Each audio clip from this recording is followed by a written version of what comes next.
할렐루야. 새해를 맞이하면서 말씀과 기도에 대해서 다시 한번 상고하면서 말씀으로 시작하자, 기도로 시작하자라는 다짐을 가지고 첫 번째, 두 번째 주일은 말씀에 대해서 살펴봤고, 지난주와 이번 주는 기도에 대해서 이 말씀을 상고하고 있습니다. 오늘 특별히 사사기의 말씀을 읽었는데, 사사기는 여호수아가 죽은 다음 이스라엘 백성들의 역사를 기록하고 있습니다. 사사기 21장 25절 마지막 절을 보면, 그때 이스라엘에 왕이 없으므로 모든 사람이 자기 소견에 오른 대로 행하였더라 라고 사사시대의 특징을 얘기합니다. 각자 자기 소견에 오른 대로 자기가 최선이라고 생각하는 그 방향대로 살았는데 왜 그 시대가 문제가 있었을까? 오늘날도 우리는 내가 생각할 때 가장 최선의 길, 최선의 방법을 따라서 인간은 살고 있습니다. 그러나 하나님께서 우리에게 말씀하신 하나님의 법, 말씀대로 살지 않는다면 그것은 언제나 문제가 될 수가 있는 거예요. 그래서 오늘 사사기 3장의 이 기록을 보면 이스라엘 백성들이 때로는 평안하고 때로는 노예 생활을 하고 때로는 압제를 당하고 때로는 부르짖고 구원자를 세워서 전쟁에 승전하는 이런 모든 과정을 거치고 있는데, 이스라엘 백성들의 흥망성쇠가, 민족의 흥망성쇠, 개인의 생사화복이 모두가 다 그들의 영적 상태에 직결되어 있었다라는 걸 알 수 있습니다. 그래서 하나님을 찾고 기도하고 믿음으로 살 때는 하나님께서 은혜를 주시지만, 그들이 하나님을 잊어버리고 하나님을 떠나면 반드시 악한 세력들이 득세하고 그들은 압제를 당하고 고통을 당하게 되어 있습니다.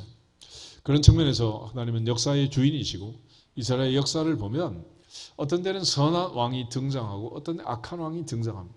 그것도 전부 다 따져보면 백성들의 영적 상태와 관계가 되어 있는, 다윗과 솔로몬의 시대처럼 백성들이 하나님을 잘 섬기면 성군이 등장하는 것이고, 그 백성들이 하나님을 잊어버리고 바알과 아세라를 섬기는 아합과 이세벨의 시대 같으면 그렇게 악한 왕과 왕비가 등장해서 이스라엘 백성들은 엄청난 고통의 시간을 살게 되고, 또 3년 6개월 기근이 오고 흉년이 드는 이런 끔찍한 상황들이 반복됩니다.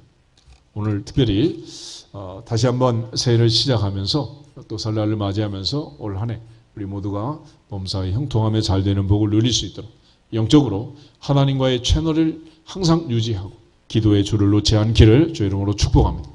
하나님께 기도하면 또 하나님이 들으시고 응답하시고 또 우리 가운데 역사하실 것을 성경은 이미 우리에게 약속해 주셨습니다. 아담과 하와가 에덴에서 하나님 말씀에 불순종하고 가시와 엉겅퀴가 있는 세상에 쫓겨난 이후 하나님께서 이스라엘 백성들에게 삶의 현장에서 하나님께 부르짖으면, 기도하면, 예배 드리면 하나님 복을 주시고 은혜를 주실 것을 약속해 주셨습니다. 에녹처럼 하나님 앞에 동행하며 살면 천년씩 살던 시대 365세를 살았지만 그는 죽음을 보지 않고 하늘로 올라가게 되었습니다. 오늘 특별히 이 사사기의 기록들을 보면서 다시 한번 하나님 앞에 믿음의 줄을 놓지 않고 올 한 해도 부르짖고 응답받는 해가 되기를 주의 이름으로 축복합니다. 먼저 이스라엘 백성들이 살았던 그 광야 세대를 보면 광야의 법칙이 있습니다. 늘 강조했지만은 다시 한번 따라하겠습니다. 최선은 기도하는 것이다. 부르짖는 것이다. 자선은 가만히 있는 것이다.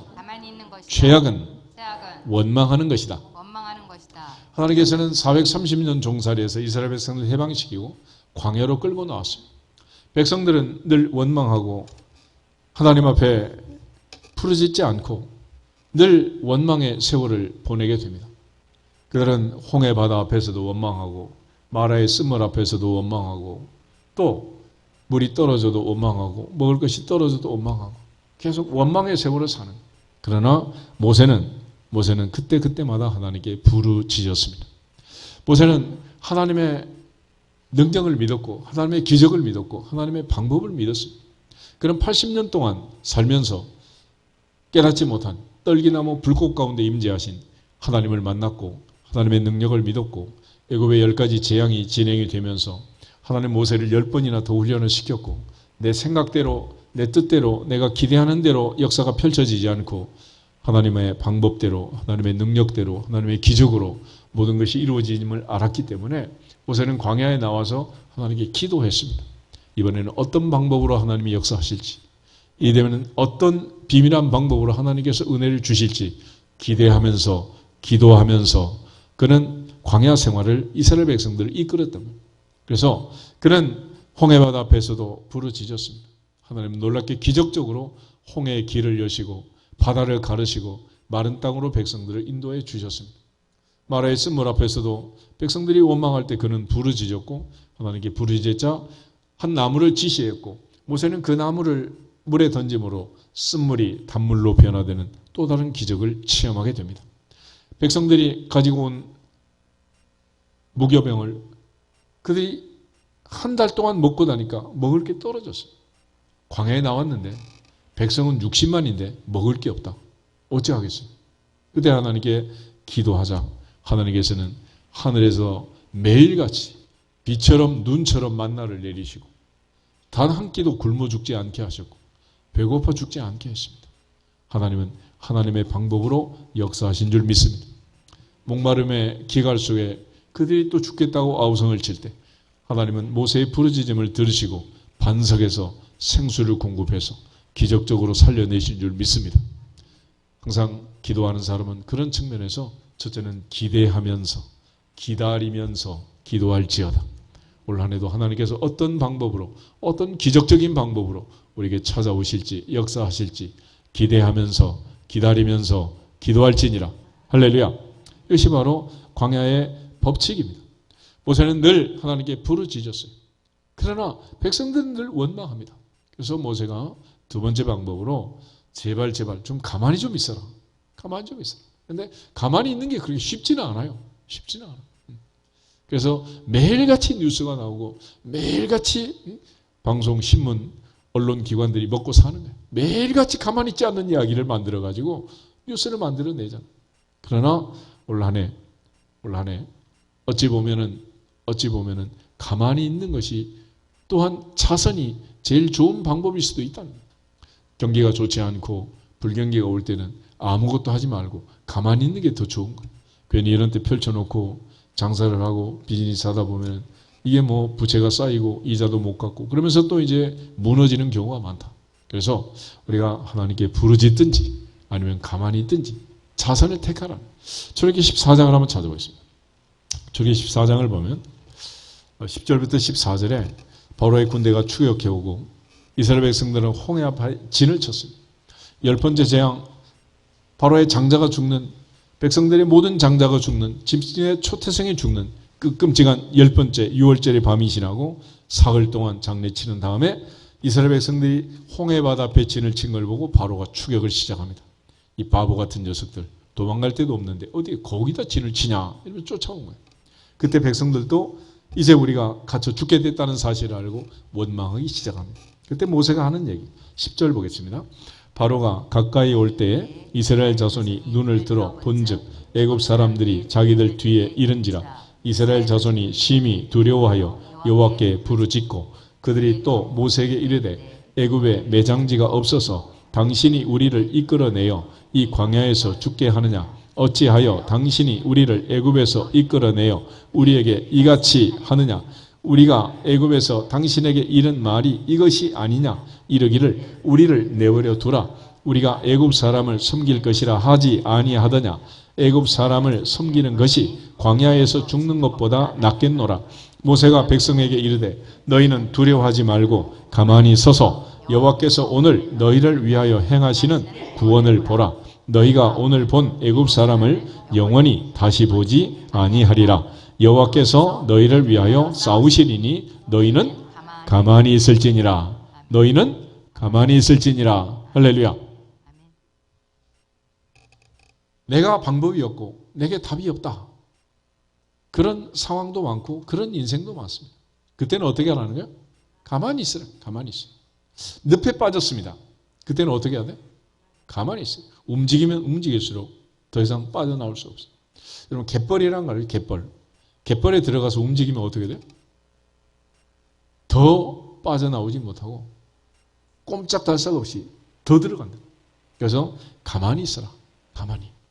그래서 하나님 앞에서 광야 같은 인생길을 살면서 최선은 부르짖는 것이다. 그러나 부르짖기 싫으면 가만히 있으라. 그럼 누군가는 부르짖어서 홍해바다에 길을 내고 여리고를 무너뜨리면 숟가락 하나 얹고 내가 한 것처럼 폰만 재면 되는 거예요. 가만히 있질 않아요. 가만히 있질 않아. 가만히 좀 있으라. 그래서 최선은 부르짖는 것이면 차선은 가만히. 그러나 최악은 뭐냐? 원망하는 것이다. 원망은 마지막 the end 끝나버려. 민수기 13장 14장을 보면 이스라엘 백성들이 광야에서 살았던 많은 역사 중에 가장 슬픈 이야기, 12정탐꾼 파송 이야기가 나옵니다. 그들이 40일 동안 가나안 땅을 탐지하고 돌아와서 모세에게 보고를 합니다. 그러니까 그들은 보고만 하면 되는데 10명은 불안을 조장하고 공포 분위기를 조성하고 우리는 메뚜기 같더라. 메뚜기 증후군에 걸려서 60만을 통곡하도록 만듭니다. 그때 갈렙이 백성들을 안돈시키고 그들은 우리 밥이다. 우리 먹이다. 하나님이 우리와 함께 계신 우리가 이긴다 그랬지만은 중과 부적으로 60만 대 2로 그날의 상황은 완전히 돌이킬 수 없도록 원망이 충만했습니다. 이 모든 상황을 하나님이 다 보고 들으시고 이제 판결을 하시는데 14장 26절부터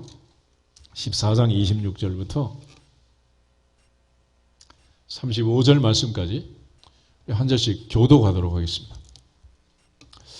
여호와께서 모세와 아론에게 말씀하여 이르시되 나를 원망하는 이 악한 회중에게 내가 어느 때까지 참으랴. 이스라엘 자손이 나를 향하여 원망하는 바 그 원망하는 말을 내가 들었노라. 그들에게 이르기를 여호와의 말씀에 내 삶을 두고 맹세하노라. 너희 말이 내 귀에 들린 대로 내가 너희에게 행하리니 너희 시체가 이 광야에 엎드러질 것이라. 너희 중에서 20세 이상으로서 계수된 자 곧 나를 원망한 자 전부가 여분네 아들 갈렙과 눈의 아들 여호수아 외에는 내가 맹세하여 너희에게 살게 하리라. 한 땅에 결단코 들어가지 못하리라. 너희가 사로잡히겠다고 말하던 너희의 유아들은 내가 인도하여 드리리니 그들은 너희가 싫어하던 땅을 보려니와 너희의 시체는 이 땅에 엎드러질 것이요 너희 자녀들은 너희 반역한 죄를 지고 너희 시체가 광야에서 소명을 떼기까지 40년을 광야에서 방황하는 자가 되리라. 너희는 그 땅을 정탐한 날 수인 40일의 하루를 1년으로 쳐서 그 40년간 너희의 죄악을 담당할지니 너희는 그제서야 내가 싫어하면 어떻게 되는지를 알리라 하셨다 하라. 나 여호와가 말하였거니와 오여 나를 거역하는 이 악한 온 회중에게 내가 반드시 이같이 행하리니 그들이 이 광야에서 소멸되어 거기서 죽으리라. 아멘. 문제는 원망이 왜 문제가 되느냐? 우리가 원망하는 그 말을 누가 들으신다? 하나님이 들으신다. 너희 말이 내 귀에 들린 대로 행하리라. 우리 속담에 낱말은 새가 듣고 반말은 쥐가 듣는다 그러잖아요. 쥐도 새도 못 듣는 말을 하나님이 다 들으신다. 그것이 문제예요. 그래서 우리가 하나님께 부르짖어 기도하면 들으시고 응답하시고 너는 내게 부르짖으라 내가 내게 응답하겠다. 할렐루야. 사람은 불리하면 듣고도 못 듣는 척 보고도 못 본 척 하지만 하나님은 그러지는 않아. 반드시 들으시면 응답하신다. 그런데 이 원망하는 소리를 듣게 되면 그 원망한 대로 갚아주겠다. 오늘 본문에 특별히 너희가 염려하던 너희의 처자들은 다 들어가게 될 것이다. 너희가 염려하던 너희 유아들은 내가 인도하여 드리리니 그들은 너희가 싫어하는 땅을 볼 것이다. 코로나가 오면서 놀라운 사실이 하나 있었잖아. 애기들은 하나님이 건드리지 않고 애기들은 다치지 않도록 그렇게 하셨던 걸 지난 세월 봤잖아. 나이가 들수록 예방 백신을 더 많이 맞으라 그러고 큰일 난다 그러고. 그러니까 애들 염려하지 말고 너나 잘하세요. 너나 잘하세요. 너희가 염려하던 그 어린 아이들은 하나님이 다 보호해 주신다. 그런데도 우리는 이 염려 속에서 자녀들 염려한다고. 그러나 실상은 그게 아니라는. 우리가 염려한다면 위해서 기도할지니라. 늘 하나님 앞에 축복하면 되는. 아브라함 이삭이 야곱이 12아들을 축복했던 것처럼 모세가 12지파를 축복했던 것처럼 조상의 사명은 자녀들을 위하여 축복하며 기도하는 것이다. 할렐루야.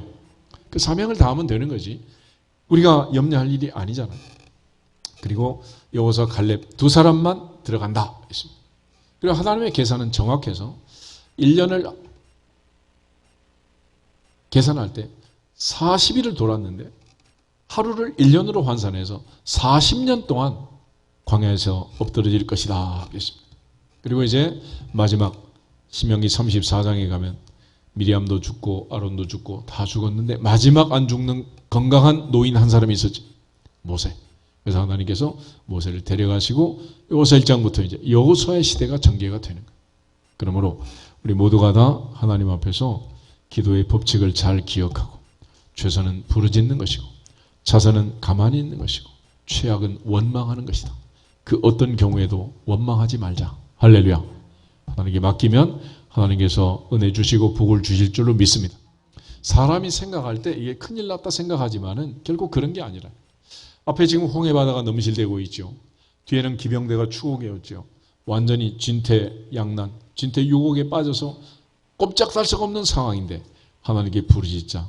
하나님은 기적적인 방법으로 바다를 두부처럼 자르시고 길을 내어주셨느니라. 할렐루야. 하나님의 방법을 믿으라. 하나님의 능력을 믿으라. 근데 우리는 늘 염려 속에 걱정 속에 붙들려가지고 늘 한 발짝도 앞으로 나가지 못하고 그 염려하며 낙심하며 사는 거예요. 이제는 하나님이 주신 이 약속의 말씀을 믿고 너는 내게 부르짖으라. 내가 내게 응답하겠고 내가 알지 못하는 크고 은밀한 일을 비밀한 일을 내게 보이리라. 할렐루야. 이 약속을 믿으면서 이 약속을 붙잡고 기대하면서 기다리면서 기도할지니라. 오늘 특별히 이제 사사기를 보시면은 이 사사기 3장에 5단계의 사이클이 나옵니다. 첫 번째 단계는 하나님의 목전에 악을 행하는 단계고 두 번째는 하나님이 진노하시는 이방에 압제하는 단계가 있어요. 세 번째는 이스라엘 백성들이 부르짖는 단계이고 네 번째는 하나님이 구원자를 세워서 사사를 세워서 이스라엘 백성들을 구원해 주시는 단계입니다. 마지막은 태평성대가 오는 거예요. 그러면 또 누리며 행복하게 살면 좋은데 1단계로 넘어가지고 또 악을 행하는 거예요. 이것이 얼마나 참 슬픈 이야기입니까? 그래서 이 사사기를 보면 이게 계속 굴러가고 있는 거예요. 그래서 이스라엘 백성들이 부르짖고 하나님께 매달리고 하나님을 찾을 때는 하나님이 구원자를 세워서 은혜를 주시고 승전하게 하시지만 또 하나님이 잊어버리고 악을 행하면 이게 압제를 당하는 그런 기가 막힌 일이 벌어지고 있습니다. 왜 인생은 이렇게 계속 반복되는 일을 하고 있을까? 그래서 봄, 여름, 가을, 겨울이 반복되는 것처럼 사람 사는 세상은 해 아래 새가 없이 반복이 됩니다. 반복. 경기라는 것도 올해 참 힘들고 어렵다 그러지만 미국도 보면 연준이 금리를 올렸다 내렸다 하는 게 한 10년 주기로 계속 반복되는 거예요. 남자들 넥타이도 넓어졌다 좁아졌다. 여자들 치마도 짧아졌다 길어졌다. 이게 반복되는 거예요. 이게.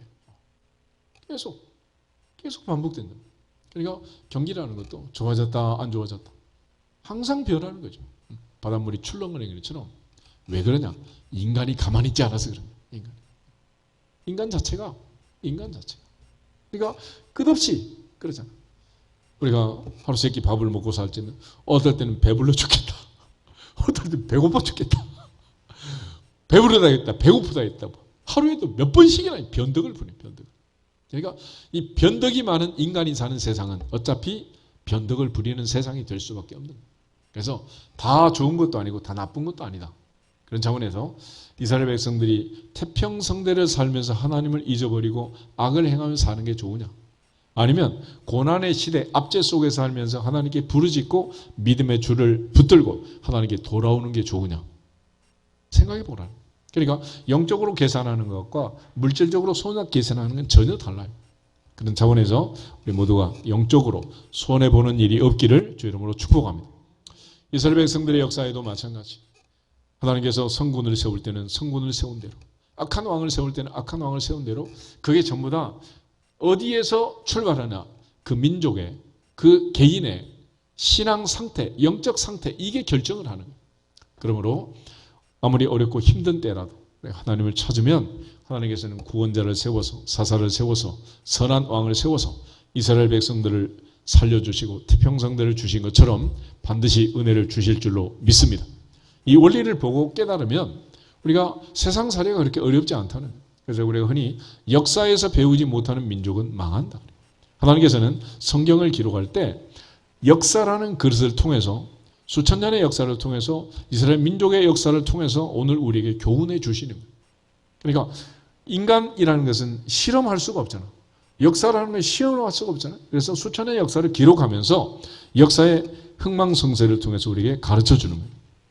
그런데 이스라엘 민족은 이걸 계속 반복하고 있는 거죠. 3장 7절부터 이제 11절 말씀을 우리가 살펴볼 텐데, 살펴보기 전에 먼저 이 역사가 어떻게 반복되는지 한번 먼저 보면 좋겠습니다. 1장 12절을 보면 이스라엘 자손이 또 여호와의 목전에 악을 행했다 그랬습니다.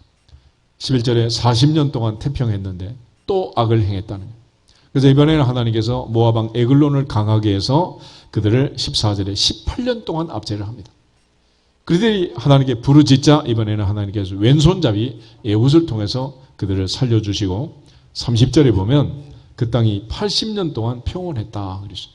그런데 4장 1절에 가면 에훗이 죽자 이스라엘 자손이 또 여호와의 목전에 악을 행했다 그랬습니다. 그래서 이번에는 하나님께서 여자 사사 드보라를 통해서 이스라엘 백성들을 살려내십니다. 그래서 5장 마지막 절을 보면 그 땅이 40년 동안 평온했습니다. 그런데 6장 1절 이스라엘 자손이 또 여호와의 목전에 악을 행했다. 그래서 그 유명한 300용사의 기드온 사건이 벌어지게 됩니다. 이처럼 이스라엘 백성들은 계속해서 하나님이 은혜를 주시면 또 악을 행하고 또 압제 속에 고생을 하고 그리고 부르짖으면 하나님이 또 살려주세요. 그런데 이 역사 속에서 반복되는 이 역사 속에서 우리가 주기를 보면 이래요. 어떨 때는 8년, 어떨 때는 18년, 어떨 때는 40년, 20년 긴 기간 압제를 당하고 또 반대로 어떨 때는 20년 동안 태평성대를 누리고 40년 동안 80년 동안 태평성대를 누리는 게 있어요. 그래서 악을 행하고 그들이 하나님을 잊어버리고 드디어 악을 행하면 태평성대는 끝나는 거예요. 그러니까 태평성대는 언제 끝나냐? 악을 행하면 끝나는 거예요. 반대로 이스라엘 백성들이 압제를 당하는 기간 8년, 18년, 20년 이 기간은 언제 끝나냐? 부르짖으면 끝나는 거예요. 그러니까 이게 전부 연동이 되어 있다면 백성들이 하나님을 잘 섬기면 태평성대가 길어지고 또 악을 행하는 기간이 길고 하나님을 찾지 아니하면 그 압제의 기간이 길어지는 거예요. 최악의 경우 이스라엘 백성들이 430년이나 애굽에서 종살이 했습니다. 그런데 왜 430년 만에 끝났느냐? 그때 모세의 나이는 80세였잖아요. 그들이 하나님께 부르짖지 않아서 그래요. 출애굽기 2장을 한번 찾아보겠습니다. 출애굽기 2장 23절에서 25절. 출애굽기 2장 23절부터 25절을 보시면 430년 종살이가 마침표 되는 사건이 기록되어 있습니다.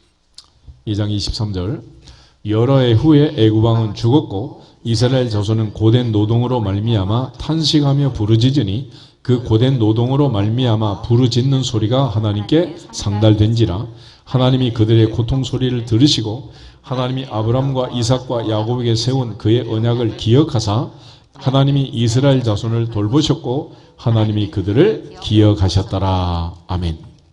그리고 모세를 데리러 갔더니 시내산의 모세는 80 노인이 되어 있어요. 모세의 사명은 이 땅에 뭐하러 태어났어요? 모세의 역사적 사명, 출애굽 아니겠어요? 출애굽. 모세는 출애굽의 사명을 가지고 태어났는데 80세가 되도록 이게 양치기를 하고 지금 노인이 미디안 광야에서 지금 헤매고 있단 말이에요. 왜 이 일이 이렇게 진행이 되냐? 이스라엘 백성들이 부르짖지 않아서. 하나님이 아무리 약속을 했어도 에스겔 36장 말씀처럼 이스라엘 백성들이 그렇게 해달라고 내게 구해야 할지니라 부르짖어야 할지니라 그때까지는 하나님이 기다리는 거예요. 왜 그렇게 하시느냐? 부르짖지 않아도 해주면 이 은혜인 줄 모르고 그저 저절로 된 줄로 알고 잘난 줄로 알고 지가 잘나서 그런 줄 알고 착각을 한단 말이에요. 그래서 하나님께서는 내버려 두시는 거예요. 우리 하나님께 기도하고 어떤 일이 벌어지면 우연이겠지 이런 사람이 많아. 그런데 놀라운 사실은 부르짖지 않으면 그 우연한 일이 생기지 않는다는 거예요. 그러니까 하나님은 부르짖는 자에게 주시기로 약속했기 때문에 부르짖어야 돼요. 그래서 에레미야가 바벨론 포로 70년이라는 이 극단의 처방을 내리면서 그 바벨론 포로 70년이 재앙이 아니라 희망이 되도록 미래가 되도록 그렇게 하는 방법은 너희가 내게 와서 기도하면 내가 너희들의 기도를 듣고 너희가 나를 찾고 찾으면 나를 만나겠다. 만나주겠다. 그래서 너는 내게 부르짖으라. 내가 내게 응답하겠고 내가 알지 못하는 크고 은밀한 일에게 보이리라 그러시는 거예요. 그래서 이 사사기를 보면 이스라엘 백성들이 압제를 당하고 이 고통을 당하는데 하나님 앞에 그들이 저지른 이 악이란 게 뭐냐? 7절을 보시면 여호와의 목전에 악을 행했다 그랬는데 하나님 눈앞에서 하나님 보면서 악을 행한 게 뭐냐? 자기들의 하나님 여호와를 잊어버리고 바알과 아세라를 섬겼다라는 것입니다. 그러니까 가장 큰 악은 뭐냐? 하나님께서 그들을 사랑하시고 그들에게 은혜를 주시고 태평성대를 주시는데 그 은혜를 망각하고 바알과 아세라를 하나님의 자리에 우상을 만들어 세우는 거예요. 아론이 금송아지를 만들고 이것이 너희를 애굽에서 인도해낸 신이다 그랬잖아요. 하나님 중 금은 보화를 가지고 금송아지를 만들어 놓고 이게 신이라는 이게 너희를 인도했다는 거예요. 이게 말이 되겠냐는 것이. 그러니까 예수께서도 하나님과 재물을 겸하여 섬길 수 없다. 하나님과 만몬을 겸하여 섬길 수 없다 그랬죠. 그런데 우리는 만몬을 하나님의 자리에 올려놓고 살고 있는 거예요. 그러니 하나님이 진노하지 않겠느냐. 그런데 여기서 한 가지 기억할 것은 하나님이 아직 진노하시고 매를 때리는 것은 그래도 희망이 있다. 아직은 희망이 있다. 언제가 더 최악이냐. 하나님께서 내버려 두시면 버린 자식이 되면 그때는 끝나는 거예요. 그러니까 하나님께서 내 멋대로 살고 있는데 아직도 평안하다. 아직도 태평성대다. 그러면 두 가지 케이스예요. 하나는 하나님께서 버린 자식이든지 아니면 하나님께서 골프를 칠 때 스윙을 해가지고 마지막에 이제 임팩이 오기 5초 전이든지 둘 중에 하나. 그러니까 매 맞기 직전이든지 아니면 하나님께서 버리셨든지. 근데 성경은 오히려 매 맞는 게 낫다라고 얘기하는 거예요. 고난 당한 것이 내게 뭐다? 유익이라는. 근데 하나님이 내버려 두면 어떻게 되느냐? 로마서 1장 한번 보겠습니다. 로마서 1장.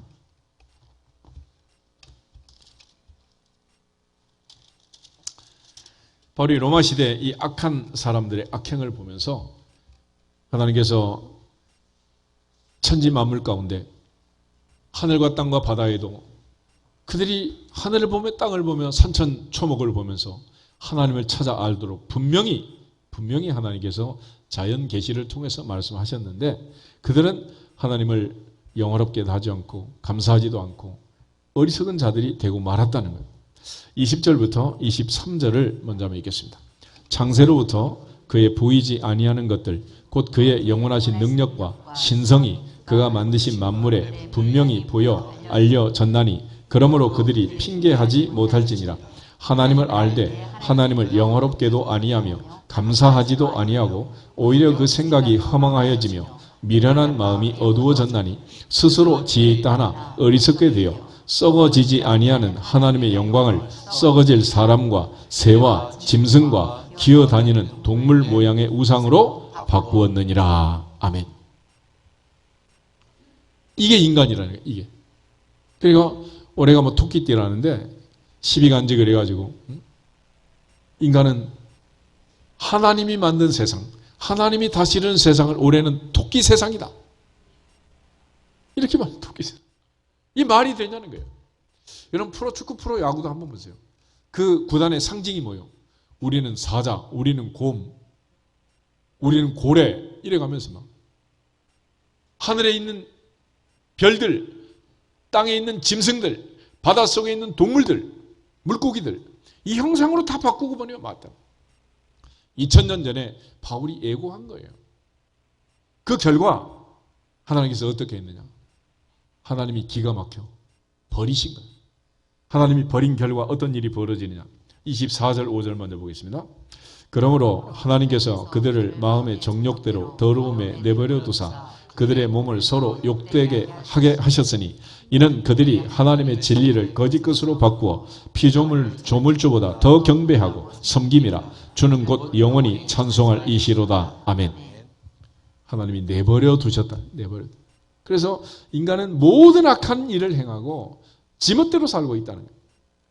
그래서 하나님이 마음의 정욕대로 더러움에 내버려 두사 그들의 몸을 서로 욕되게 했다. 어느 정도였느냐? 26절 7절 보겠습니다. 이 때문에 하나님께서 그들을 부끄러운 욕심에 내버려 두셨으니 꼭 그들의 여자들도 순리대로 쓸 것을 바꾸어 영리로 쓰며 그와 같이 남자들도 순리대로 여자 쓰기를 버리고 서로 향하여 음욕이 부릴 듯하며 남자가 남자와 더불어 부끄러운 일을 행하여 그들의 그릇 때문에 상당한 보응을 그들 자신이 받았느니라. 아멘. 요즘 동성애가 얼마나 심각합니까? 모든 드라마고 영화고 보면 이런 걸 소재로 해서 미화시키는 그런 드라마가 얼마나 많아요. 지금 남자가 남자끼리, 여자가 여자끼리, 심지어 미국에 있는 어떤 교단들은 이런 걸 허락해가지고 기가 막힌 일들이 생기잖아요. 희한한 일들. 뉴질랜드 한국 대사는 이게 같은 동성끼리 사는 사람, 이게 말이 되겠어요. 이런 기가 막힌 일들이 지금 세상에 벌어지고 있는데 이거는 하나님이 어떻게 하신 결과였다? 버리셨다. 내버려 두셨다. 하나님 버린 자식이다.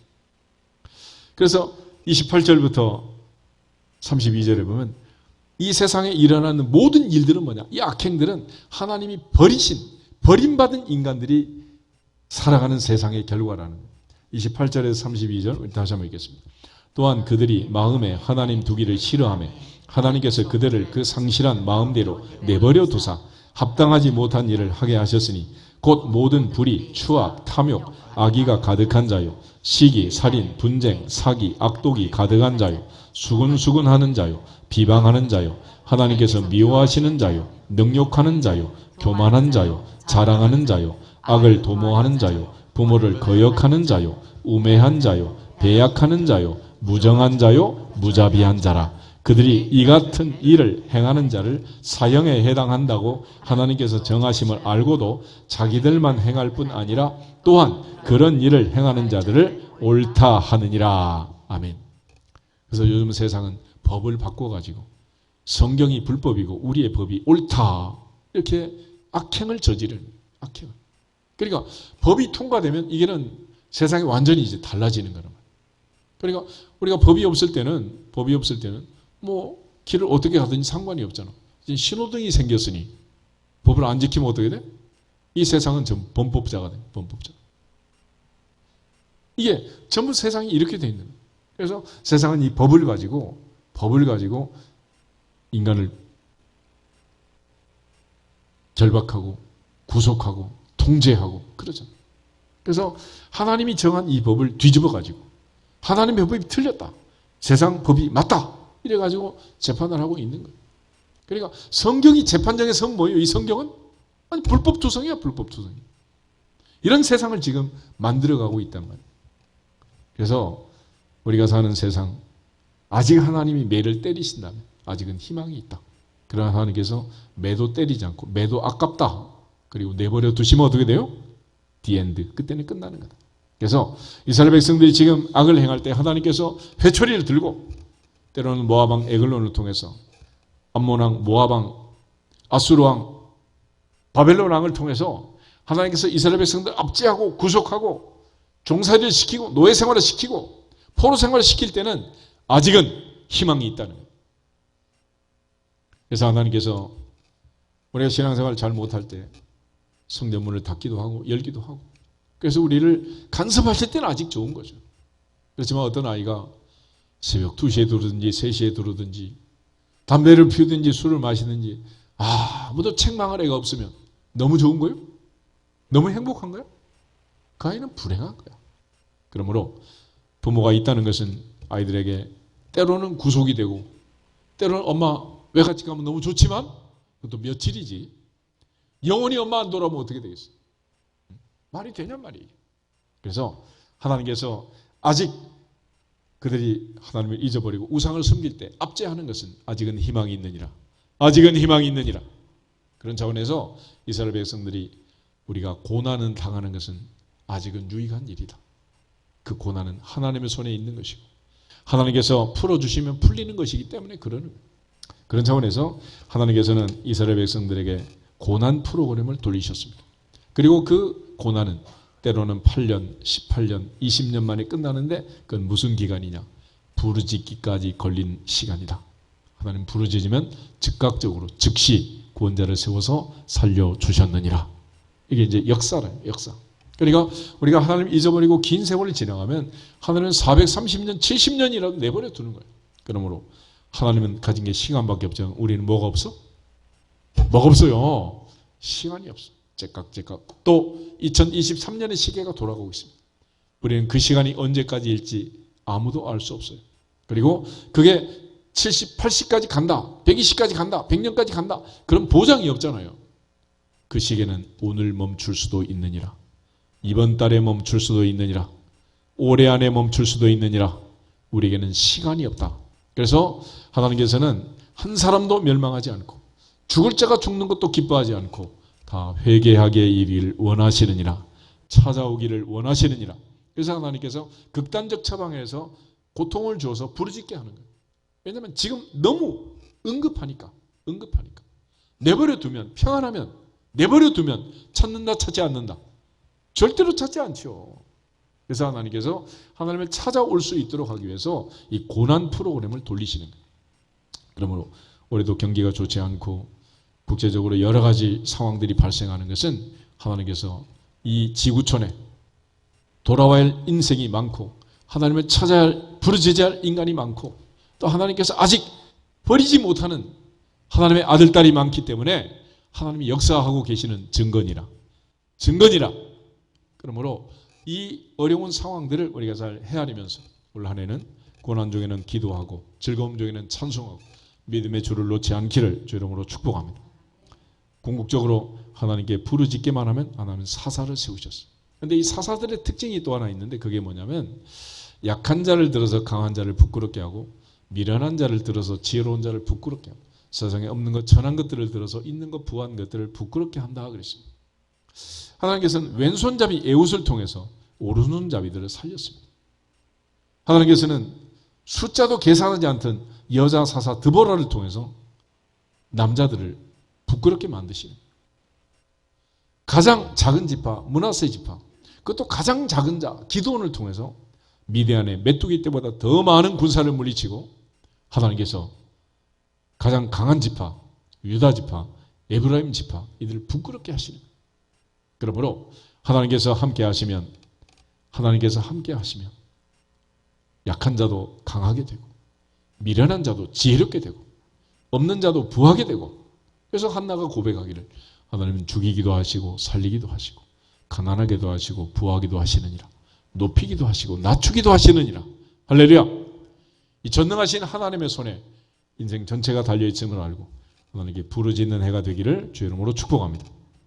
그런 측면에서 솔로몬은 성전을 짓고 나서 성전이 어떤 집인가, 하나님의 성전은 어떤 일을 해야 하는가 하는 것을 성전 봉헌 기도를 통해서 알려주었는데 열왕기상 8장 한번 찾아보겠습니다.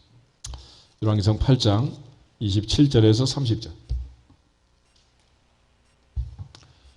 열왕기상 8장 27절부터 30절 말씀.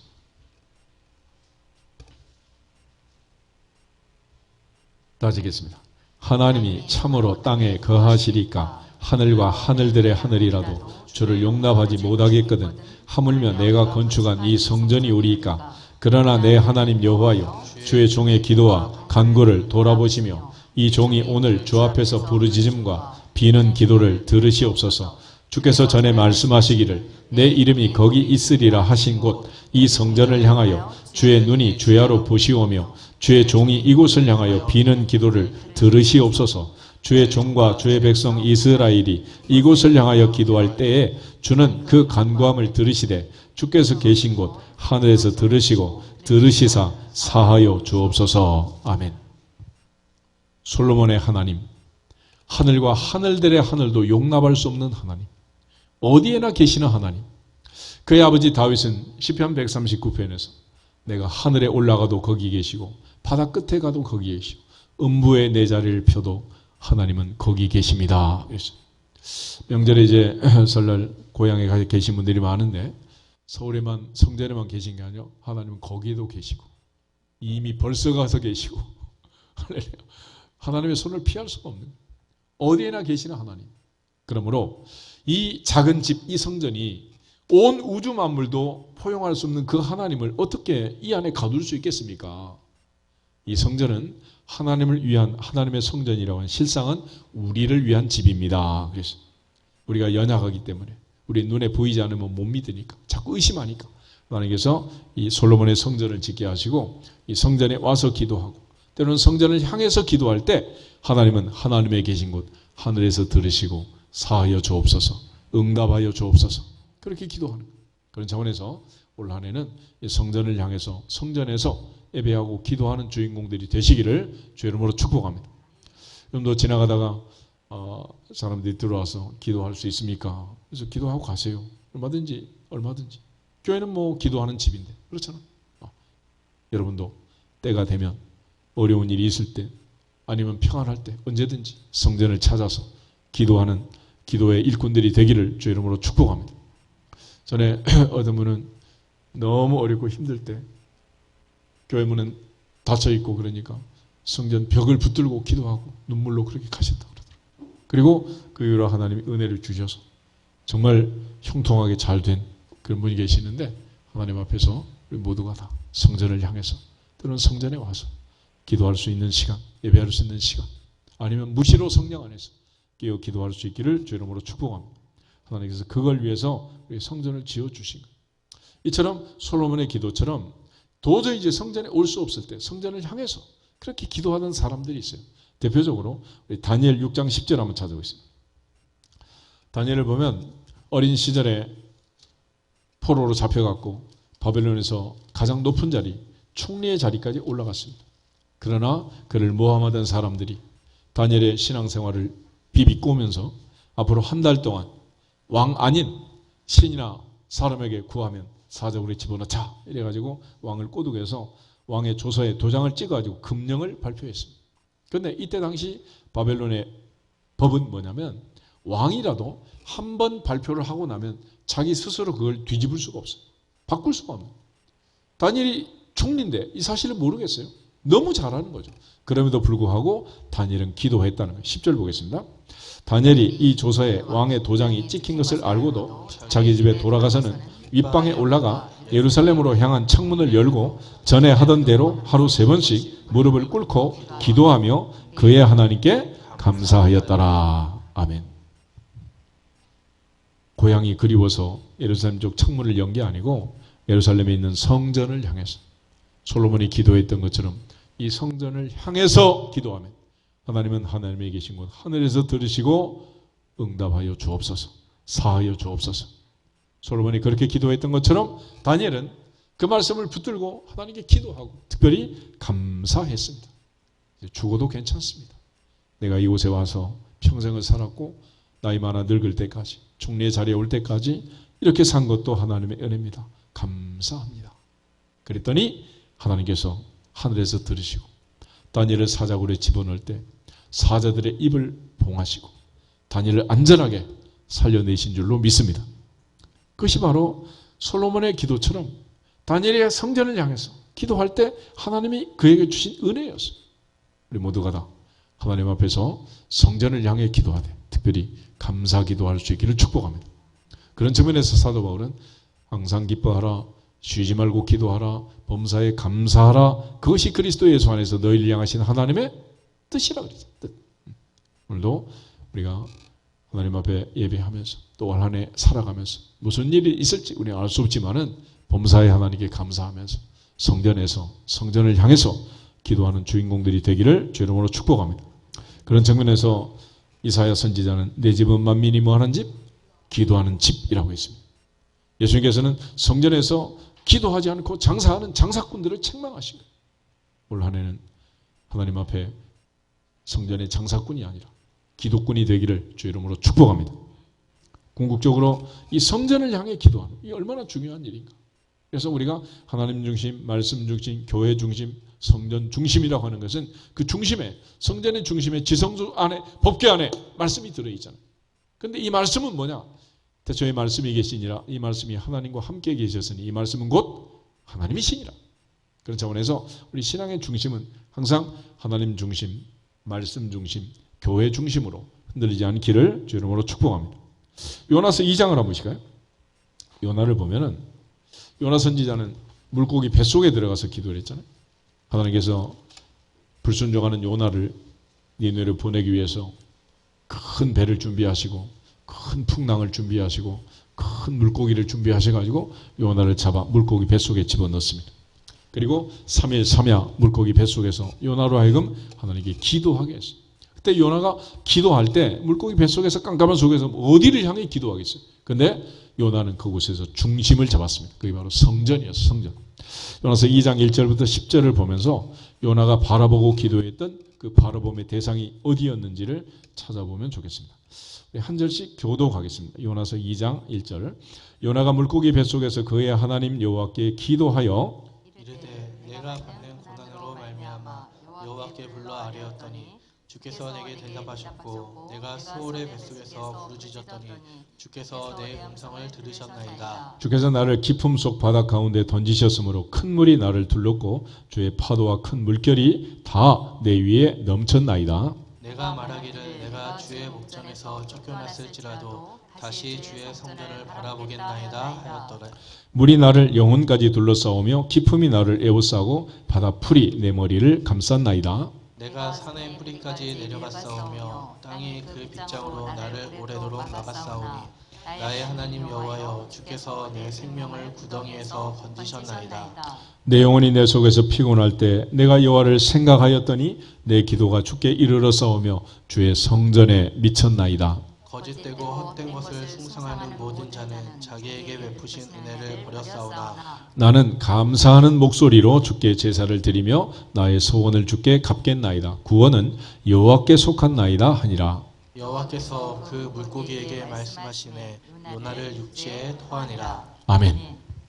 4절에 보면 내가 쫓겨났을지라도 다시 주의 성전을 바라보겠습니다.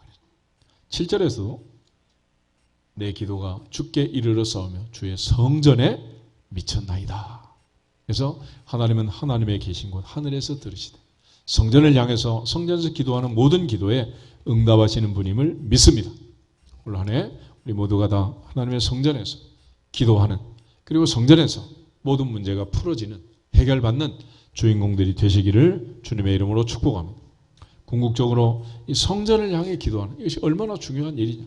그러니까 성전을 향해서 한다는 것은 하나님을 향해서. 예수님 말씀하시기를 사람에게 보이려고 하지 말고 은밀한 중에 보시는 아버지 앞에 기도해라. 골방에서 기도해라. 하나님을 향해서. 그러니까 우리의 기도는 항상 하나님을 향한, 전능하신 하나님을 향한, 찬양도 하나님께 찬양하고 기도도 하나님께 기도하고 말씀도 하나님의 말씀을 듣고 봉헌도 하나님께 하고 할렐루야. 하나님을 기쁘시게 하는, 감동시키는 예배자들이 되기를 주 이름으로 축복합니다. 특별히 사도 바울도 난파선이 됐을 때 그가 유라굴라 광풍 속에서 기도했어요. 그런데 그 폭풍 속에서, 칠흑 같은 어둠 속에서, 풍파 속에서 어디를 향해 기도하겠습니까? 그런데 하나님은 바울의 기도를 들었고 바울은 하나님께 기도했고 하나님의 음성을 들었다고 고백을 하는 거예요. 사도행전 27장 22절에서 26절 한번 찾아보겠습니다. 사도행전 27장 22절에서 26절 다 같이 읽겠습니다. 내가 너희를 권하노니 이제는 안심하라. 너희 중 아무도 생명에 아무런 손상이 없겠고 오직 배뿐이리라. 내가 속한 바 곧 내가 섬기는 하나님의 사자가 어젯밤에 내 곁에 서서 말하되 바울아 두려워하지 말라. 내가 가이사 앞에 서야 하겠고 또 하나님께서 너와 함께 항해하는 자를 다 내게 주셨다 하였으니 그러므로 여러분이여 안심하라. 나는 내게 말씀하신 그대로 되리라고 하나님을 믿노라. 그런즉 우리가 반드시 한 섬에 걸리리라 하더라. 아멘. 내게 말씀하신 그대로 되리라고 하나님을 믿노라. 하나님을 믿노라. 바울은 하나님 앞에 기도했고 하나님의 음성을 들은 거예요. 우리의 신앙생활의 기도의 가장 중요한 초점, 중심은 바로 하나님이다. 그래서 하나님 중심, 말씀 중심, 교회 중심, 신앙의 중심이 흔들리지 않는 2023년이 되기를 주님의 이름으로 축복합니다.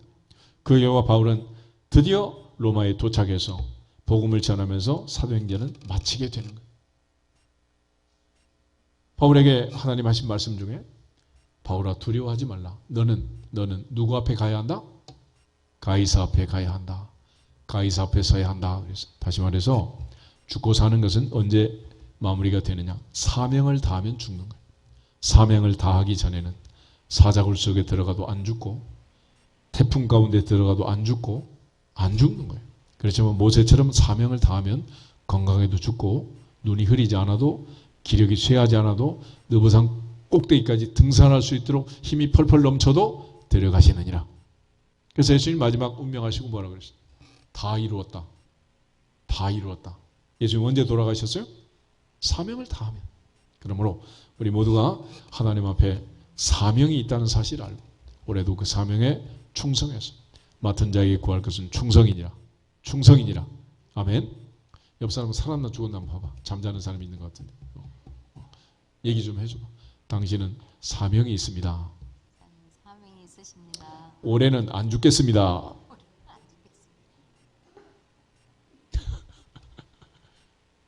죽은 척하지 말고 죽는 척하지 말고 아직 안 죽어. 언제 죽느냐? 사명이 끝나면 가는. 이 사람이고 저 사람이고 다 데려간다. 그러므로 염려하지 말고 너는 내게 부르짖으라. 할렐루야. 이게 하나님께서 주시는 사명이에요. 마가음 1장 35절 한번 보겠습니다. 마가음 1장 35절에 보면 예수님의 기도가 나와 있어요. 예수님의 기도. 예수님이 언제 기도하셨느냐? 어떻게 기도하셨느냐? 1장 35절 한 절만 가지겠습니다. 새벽 아직도 밝기 전에 예수께서 일어나 나가 한적한 곳으로 가서 거기서 기도하시더니 아멘. 시간은 새벽 미명 아직 밝기 전에 기도하셨고 동사가 4개나 나와 있습니다. 예수께서 일어나셨다. 예수께서 나가셨다. 예수께서 한적한 곳으로 가셨다. 예수께서 거기서 기도하셨다. 일어났다 나갔다 가셨다 기도하셨다. 4개가 나와 있는데 오늘도 우리가 4개의 문을 열어야 돼요. 첫째, 잠자리에서 일어나고 알람이 울리면 눈을 뜨고 뭉구적거리면 자는 거지. 빨리 일어나야 돼. 이불을 걷어차고 방문을 열고 일어날지어다. 그러고 나서 소파에 또 들어누우면 안 돼. 현관문을 열고 찬바람을 쐬고 대문을 열고 나와야지. 그리고 예수님이 한적한 곳에 가서 기도하신 것처럼 성전문을 열고 성전으로 들어와고 성전에서 기도할지니라. 마지막은 예수님께서 거기서 기도하셨는데 하늘문을 열고 하나님 앞에 하늘문을 열고 기도하신 거예요. 아멘. 그런 측면에서 4개의 문을 열어야 됩니다. 방문을 열고 현관문을 열고 성전문을 열고 하늘문을 열고 할렐루야. 그렇게 기도하는 거예요. 우리 옆 사람 한번 다짐하면서 인사하겠습니다. 방문을 엽시다. 현관문을 엽시다. 성전문을 엽시다. 하늘문을 엽시다. 할렐루야. 아멘. 그러면 기적의 주인공이 되는 거예요. 그런데 이때 하나님께서 예수님께 이런 기도를 하도록 했던 이 새벽 미명, 이거 왜 그랬느냐? 첫째는 32절부터 34절 그 전날 저녁 얘기가 나와 있어요. 저물어 해질 때인데 모든 병자, 귀신 들린 자가 예수님께 모여왔고 온 동네가 문전성시를 이루었습니다. 그런데 예수님께서 각종 병이 든 사람, 귀신 들린 사람 다 고쳐줬어요. 몇 시쯤 끝났겠어요? 몇 시쯤 끝났겠냐고. 그런데 36절부터 보면 시몬과 제자들이 예수님을 따라와서 모든 사람이 줄을 찼나이다 그래요. 새벽부터 또 몰려오는 거예요. 이 정도 바쁘면 기도할 시간이 있어요, 없어요? 있겠어, 없겠어? 한번 생각해 보세요. 이게 예수님의 하루 일과 스케줄이에요. 그렇게 밤늦게까지 수고하셨고 아침 일찍부터 또 일이 진행이 되는데 그 틈에 주님 기도하신 거예요. 왜 그렇게 하셨느냐? 베드로가 나중에 철이 들어가지고 오순절에 성령 충만을 받고 고넬레 집에 설교하면서 깨달은 진리예요. 사도행전 10장을 한번 보세요. 사도행전 10장을 보면은 예수께서 이 많은 사역을 하시고 이 많은 일들을 하셨는데 왜 예수님께서 하필 또 그렇게 그 피곤한 시간에 새벽 미명에 기도하셨을까? 38절 한 절만 보겠습니다. 사도행전 10장 38절 하나님이 나사렛 예수에게 성령과 능력을 기름 붓듯 하셨으며 그가 두루 다니시며 선한 일을 행하시고 마귀에게 눌린 모든 사람을 고치셨으니 이는 하나님이 함께 하셨습니다. 아멘. 예수님의 하루 일과 속에서 하나님이 성령과 능력을 기름 붓듯 하신 그 시간은 어떤 시간? 새벽 미명 기도 시간이었다. 그 시간에 성령의 능력을 기름 부음을 받지 아니하면 또 오늘 하루 일할 수 없기 때문에 주님은 그 시간에 기도하셨고, 하나님의 나사렛 예수에게 성령의 능력을 기름 붓듯 하셨고, 주님은 성령의 능력과 기름 부심을 받은 그 결과 두루 다니시고 선한 일을 행하시고 마귀에게 있는 모든 자를 고치시고 God with us, 그게 임마누엘이었다는 거예요. 하나님 앞에서 기도하고 성령의 능력과 기름 부심을 받고 주님처럼 사명을 감당할 수 있기를 주의 이름으로 축복합니다. 그래서 주님께서는 기도로 시작해서 기도로 인생을 마치시는, 겟세마네 동산에서 기도할 때도 아빠 아버지여, 아버지께는 모든 것이 가능하오니 이 잔이 내게서 지나가도록 옮겨주시옵소서. 그러나 나의 원대로 마시고 누구 원대로? 아버지 원대로 하옵소서. 간절히 기도하신 거예요. 그래서 예수님의 기도는 항상 이처럼 새벽 미명 4개의 문을 열고 하늘 문을 열고 기도하십니다. 잠자던 제자들에게 시험에 들지 않게 깨어있어 기도하라. 마음에는 원이르되 육신이 약하다. 그래서 괜찮다 그렇게 말한 게 아니에요. 얘네가 육신이 하자는 대로 하지 말고 깨어있어라. 그런데 그 다음 단계를 보면 이제 됐다, 끝이다, 그만이다, 인자가 죄인의 손에 팔리느니라. 그 얘기는 무슨 얘기냐면 기도는 언제든지 할 수 있을 것 같지만 기도에도 한계가 있다. 끝이 있어. 더 이상 기도할 수 없는 때가 온다라는 것입니다. 그러므로 기도는 언제 하느냐? 할 수 있을 때, 평소에 하는, 평소에. 그러니까 엄마 기도하는 거나 아들 공부하는 거나 똑같아. 언제 해야 돼? 평소에 해야 돼, 평소에. 아들 평소에 공부하면 정작 기말고사, 중간고사, 수능시험 치는 날은 일찍 자고 편안하게 일어나서 시험 잘 치면 되는 거죠. 꼭 공부 못하는 애들이 뭐 중간고사, 기말고사 친다고 날새기 한다고 이 난리 치잖아.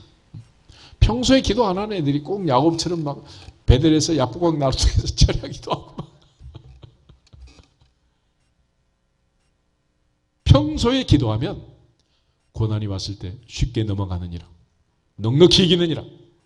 그래서 기도의 근력을 평소에 해요. 평소에 항상 기도하고 쉬지 말고 기도하고 하나님께 영광을 돌리는 2023년이 되기를 주님의 이름으로 축복합니다.